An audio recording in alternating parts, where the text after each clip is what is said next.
imaginar, depois de um dia inteiro atendendo aquela multidão, enfermos, pessoas de toda espécie de enfermidade, começando pela sogra de Pedro, que estava com febre alta, e quando os discípulos dizem para Jesus que a sogra de Pedro está acamada, Jesus a ajuda a levantar. E nesta ajuda de Jesus, ela fica curada. Agradecida pela cura, se põe a servi-los. Mas durante todo o dia, os doentes vão chegando, até a noite.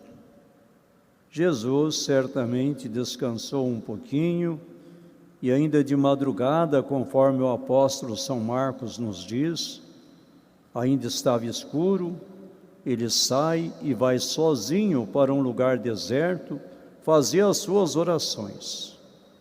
Vai falar com o Pai. Os discípulos saem a procurá-lo, e quando o encontram, dizem para Jesus: todos estão te procurando. Quer dizer, continuam lá esperando a tua volta. Mas Jesus diz: vamos para um outro lugar, porque foi para isso que eu vim, para evangelizar. A missão de Jesus era evangelizar. As curas eram consequência do amor do Pai por todos nós. Mas a missão de Jesus era anunciar a boa nova do reino de Deus que estava chegando. Assim também na nossa vida, a cada dia, nós como cristãos, pela graça do sacramento do batismo que recebemos, nós temos esta missão de continuar a missão de Jesus. Por isso, um pouquinho antes da sua partida de volta para o Pai, ele sopra sobre seus discípulos o Espírito Santo, lhes dá autoridade para perdoar os pecados e os envia para evangelizar, para pregar a boa nova. E também, em consequência do anúncio da palavra de Deus, curar também os enfermos, libertar também aqueles que eram escravos da maldade. E ainda hoje, quantos e quantos que existem por aí, que ainda não conheceram Jesus e que são escravos da maldade. E o autor da maldade é Satanás. Porque, como diz a palavra de Deus, desde o princípio ele é mau. Por isso, ele leva as pessoas a pecar. Mas Jesus veio para expulsá-lo, para que eles não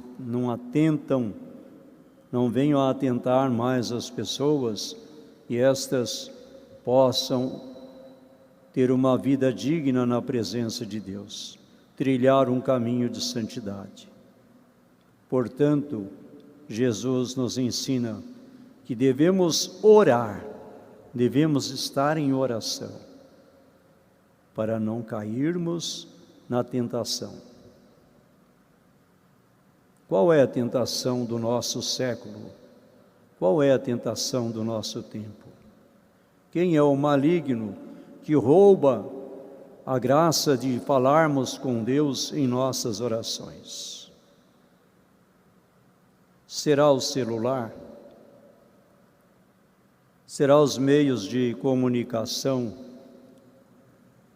que muitas vezes, em vez de anunciar a verdade, anunciam tantas mentiras, os fake news da vida? O que nos rouba o nosso tempo com Deus?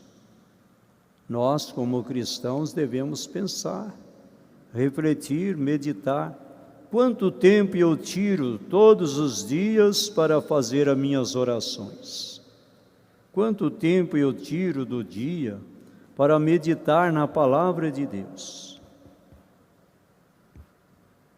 Ah, padre, mas rezar todos os dias não tem como, eu não tenho tempo. Eu tenho que trabalhar, eu tenho que ver isso, ver aquilo, resolver aquilo. E quando eu vou me deitar para dormir, eu já estou muito cansado, muito cansada. Não tem jeito, não tem como. Ah, sim. Quanto tempo você perde na internet? Quanto tempo?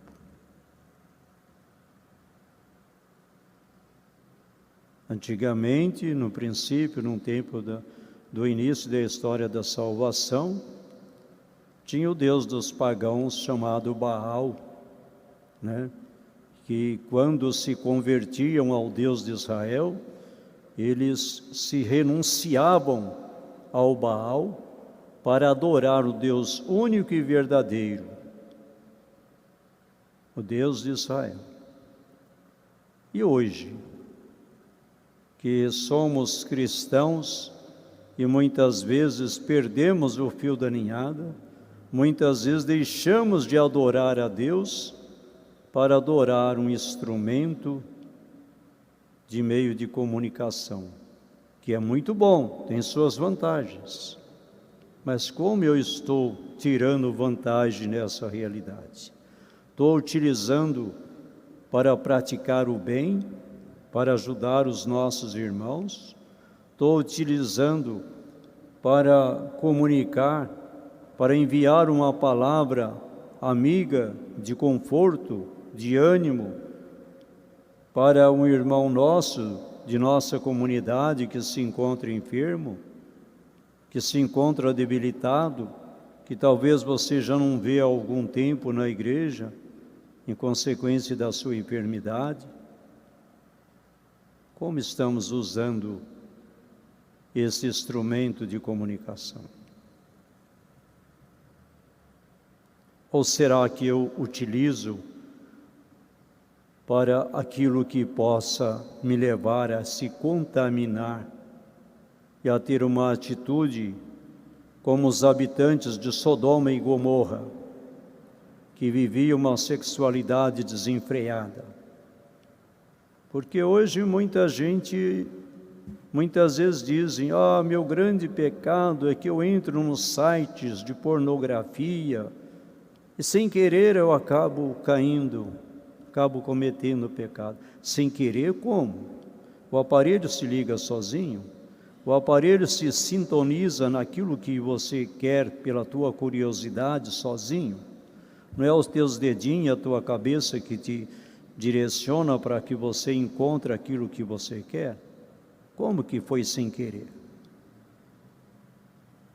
Então nós devemos dobrar os nossos joelhos, rezar mais, ser mais fortes, para que não venhamos a cair na tentação, para que não percamos tanto tempo com coisas tão fúteis, que não traz benefício algum, nem para nós, nem para os nossos irmãos. Porque quando nós nos empenhamos em viver o Evangelho de Jesus, nós vamos estar sempre com a nossa antena ligada, atentos, para não perdermos as oportunidades que Deus nos dá para praticar o bem, para ter um gesto de bondade para com aqueles dos quais fazem parte de nossa vida, de nossa comunidade, seja na família, seja no trabalho, seja na vizinhança. Quantas oportunidades para praticarmos a bondade que Deus nos dá. E nós muitas vezes nem percebemos, né? Como se dizia algum tempo atrás, passa batido.